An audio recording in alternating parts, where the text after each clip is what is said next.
Sedaj, ko se znamo pravilno zaustaviti, moramo še pravilno sestopiti s kolesa. Na neravninah, kot jih imamo v našem koloparku, je zelo pomembno, da je tudi sestop s kolesa pravilen.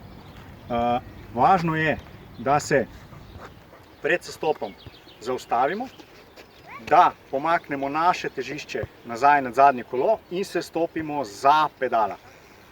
Vajo bomo tudi kasneje demonstrirali, da boste sestop lahko pravilno izvedli.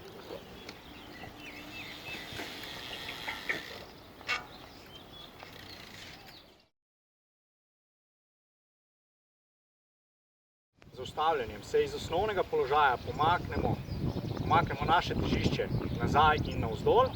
Ko se kolo zaustavi, zadnjo nogo